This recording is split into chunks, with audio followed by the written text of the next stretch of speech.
Hola, bon dia. Al ple de l'Ajuntament de la Vall d'Uixó, que se celebrarà esta vesprada,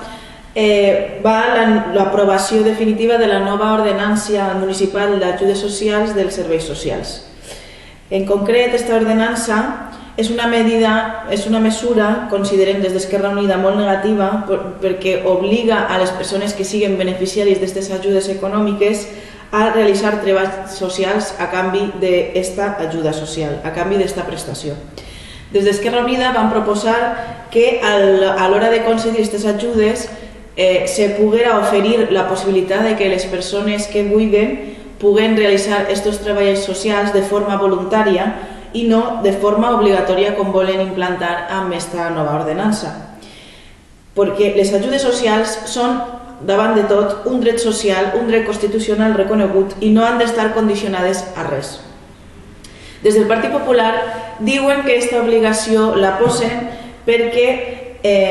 és una manera de reinsertar en la societat a aquestes persones que demanen aquest tipus d'ajudes, però la realitat és que des que va començar aquesta crisi tan greu que està patint tantes i tantes persones així al poble de la Vall,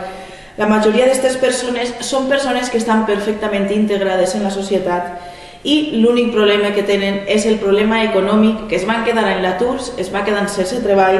i no poden continuar amb la seva vida normal i continuar mantenint la seva vida d'una manera digna. A més, des d'Esquerra Unida considerem molt negatiu que s'obligui a realitzar aquests treballs socials perquè alguns d'ells són en alguns casos treballs que han de realitzar professionals, treballadors qualificats, que aquesta mesura pot caure en l'error de ser una forma de contractació encoberta, amb treballadors poc qualificats i treballadors molt mal remunerats, que facin treballs que haurien de desempenyar persones professionals qualificades i preparades per a desempenyar-los.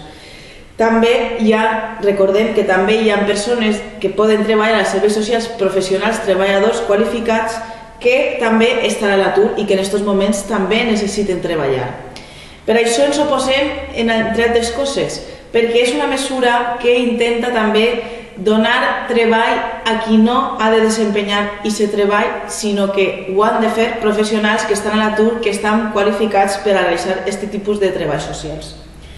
A més, si al Partit Popular li preocupen tant la situació de les persones que pitjor ho estan passant en aquests moments, si li preocupen tant els aturats i aturades de la Vall, que invertisquen més diners per a contractar parats, que invertisquen perquè si donen treball a aquestes persones que van a demanar ajudes socials,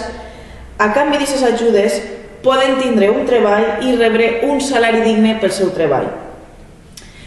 Així, el problema és que el PP no vol invertir en contractar parats, com demostren els ridículs 63.000 euros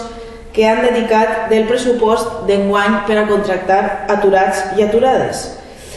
Una quantitat, com ja dic, molt ridícula per a un municipi com la Vall d'Uixó, on tenim més de 4.000 persones que estan a l'atur, més de 4.000 aturats i aturades en aquest poble.